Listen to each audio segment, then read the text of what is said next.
in this lecture we are discussing a topic on balancing of several rotating masses in different planes. So let me consider a shaft. It has been running at an angular velocity omega.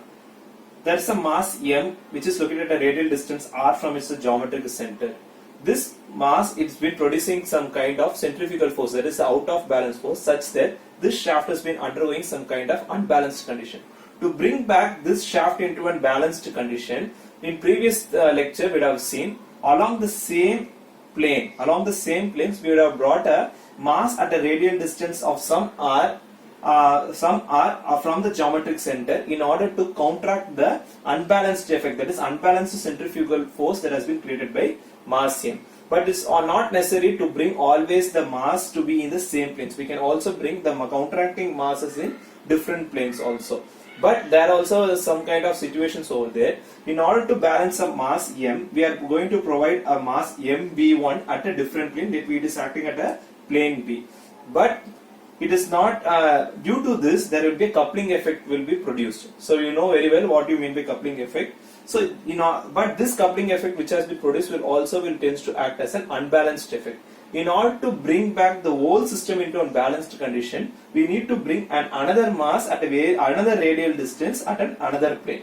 So such that this system will tends to brought into a balanced condition from an unbalanced condition, such that the unbalanced centrifugal force that has been created by this mass will be balanced by the combined effect of the centrifugal force that has been created by mb1 as well as mbc, which are placed at two different planes. So that's what we are going to see. So we know that the centrifugal force fc, which is the out of balance force that has been created by mass m, which is equal to this centrifugal force needs to be counteracted by the combined effect of these two masses. So that is fc1 plus fc2. We know that centrifugal force is equal to m omega square r for this mass, and the balancing mass will be mb1 omega square rb1 plus mb2 omega square rb2.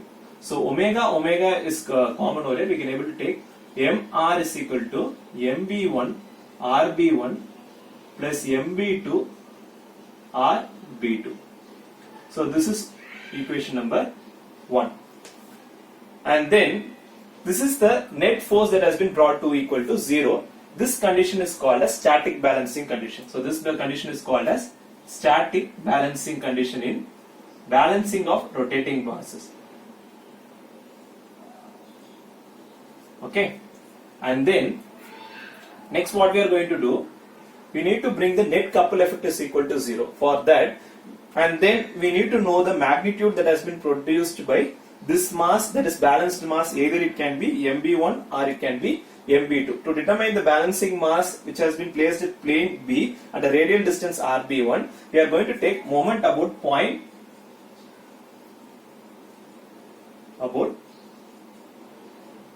C. So that is about plane C. So what we tends to get, that is the centrifugal force that has been created by the balancing mass fc1 into the total distance between the two planes, that is B and C will be L, and the distance between the balancing planes, that is B and A will be L1 and A and C will be L2. So the total distance between L1 and L2 will be equal to L. So fc1 into L will be equal to the moment that has been created by your out of balance centrifugal force into L2. So we know that fc1 is equal to mb1 into rb1 into omega square into L, which is equal to m into omega square r into L2. So here also omega will tends to get cancelled. We need to determine the balancing mass mb1. So this effect, so when we are going to come to the condition of mb1 into rb1 into L, which is equal to m into r into L2, this is our equation number 2. When equation 1 and equation 2 is brought to equal to 0, that is net effect that has been produced by the force as well as net effect that has been produced by the couple is brought to equal to 0, then the condition is said to be dynamically balanced.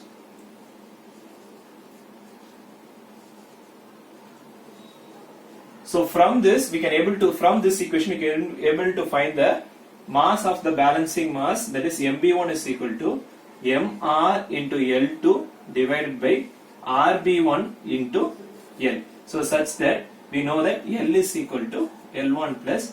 When we are solving a problem on several rotating masses in different planes means we will be drawing a force vector with respect to the complete force that has been brought to equal to 0 with respect to this condition, as well as we will be drawing a coupled polygon also, such that we can able to determine the different masses, that is different unbalanced masses acting in different planes. So we will be very much clear in such a way such that if a problem is asked with several masses rotating in different planes means we need to draw a force polygon as well as coupled polygon.